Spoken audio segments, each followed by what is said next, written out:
Emily, one thing that you said in your story, I just want to, I mean, it really hit me, even though you said it so matter of factly, was you were standing next to two beings. Um, to me, that's like, wow. And I've talked to Salma about this, and I was just awestruck by what she said. And the telepathic thing that you're talking about, it does make sense. First of all, that school children are witnessing these. There's been a number of cases because of the message to pass to the young ones that are going to carry on in the future. You know, protect the planet. And boy, we see signs of that right now. We're possibly in Hmm. big trouble with what's going on climate-wise.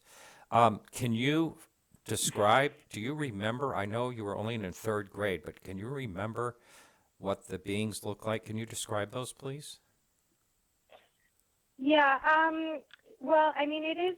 I was talking to Randall about this yesterday, and I think all of us are going to have a bit of a different depiction, but very similar in their attributes, Mm-hmm. just based on being human. And, I use the description of like beauty is in the eye of the beholder, so we're all going to have kind of slight differences, and that makes it real.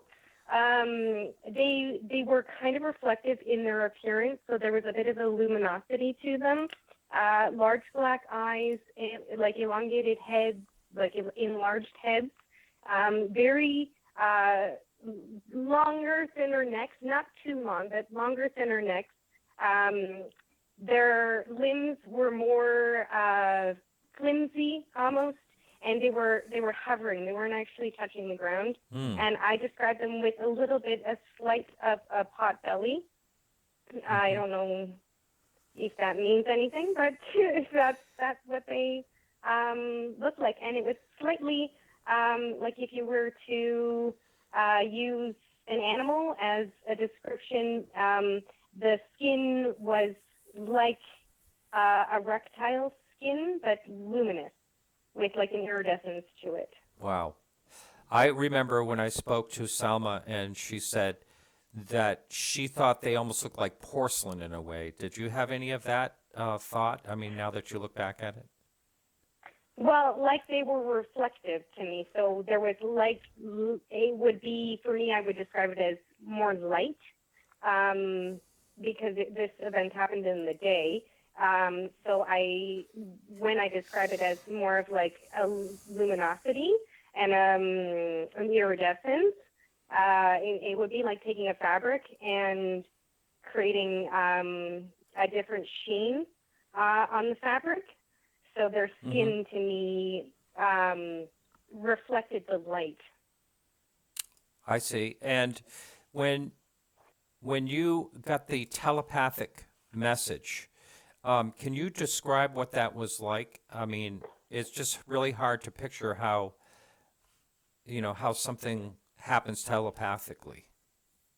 Yeah, well, I don't know if it's difficult these days because we're doing things like transferring consciousness into robots, and we have all these kind of advancements in our technology. That it's like a neural link.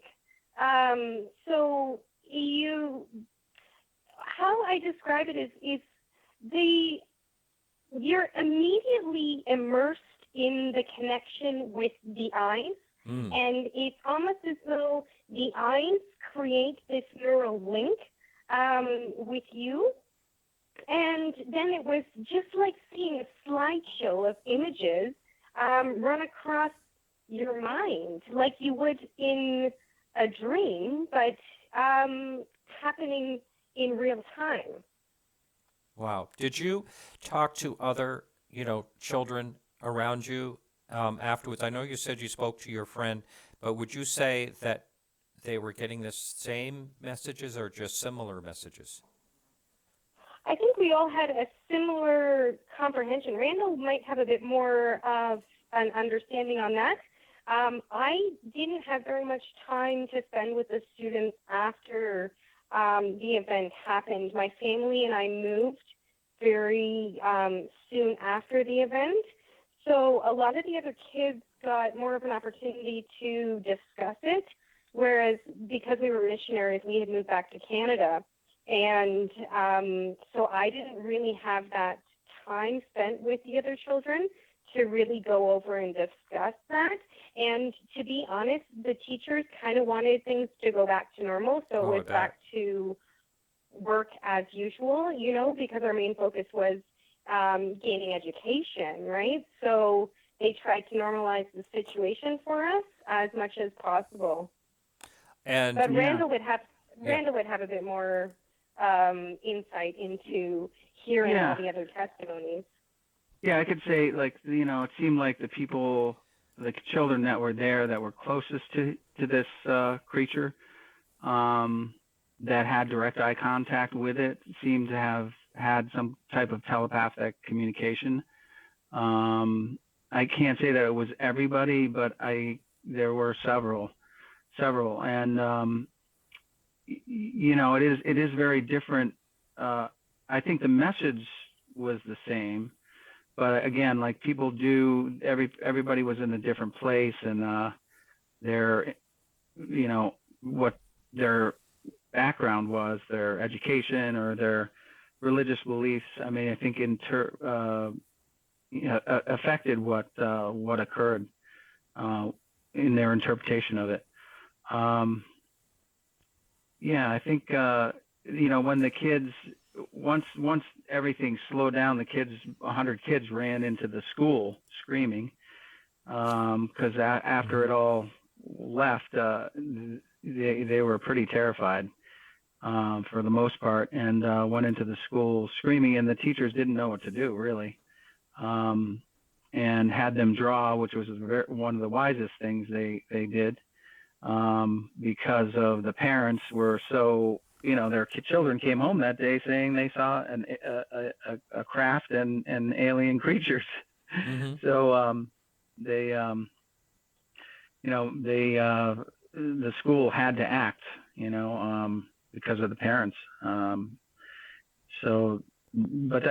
think what I've heard from Emily and several other people, and also independently other people that have had contact with these things, it's a very similar type of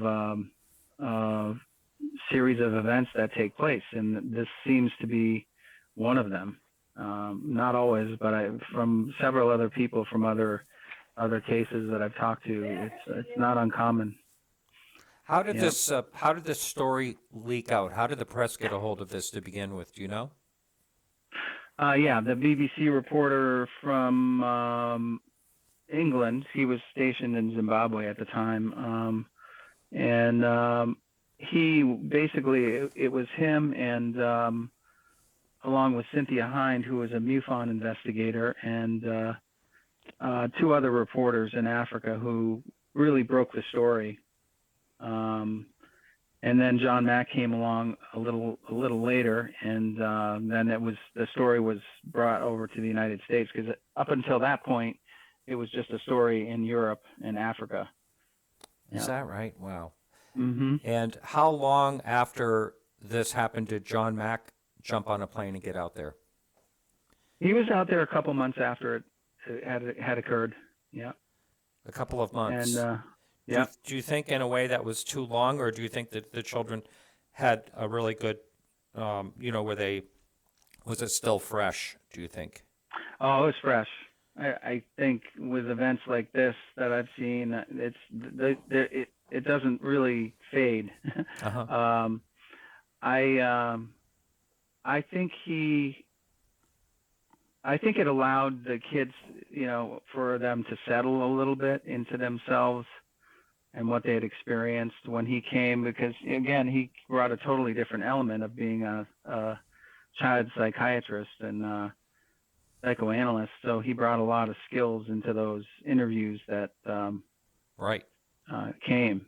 So it was he brought in something completely different that really brought out a lot of things that nobody thought to ask before that, Right. Was anyone else interviewing these kids prior to him? You mean in 1994? Yes. Yes, there were the BBC and Cynthia Hine from MUFON, and then two other reporters, one from ZBC and the other one from South African Broadcasting. Yeah, Wow. and then after John Mack came, there were two or three others that came and interviewed the kids. So what's amazing about this, to people who don't know, is the consistency of the reports throughout time. I mean, this wouldn't be a story if those reporters didn't do the interviews. You know, we wouldn't have those interviews, and the record of them, you know, right immediately after the incident, and then 2 weeks later, and then 2 weeks later, and then a month and a half later, and then another 3 months later, and then another 2 years later, and then today. And it's remarkably consistent throughout. You know, it's like one person's. You know, how could people keep this if it was a made up story? How could it be held together so well Right. over so much time? We have to And, go to break in sure. just a minute, but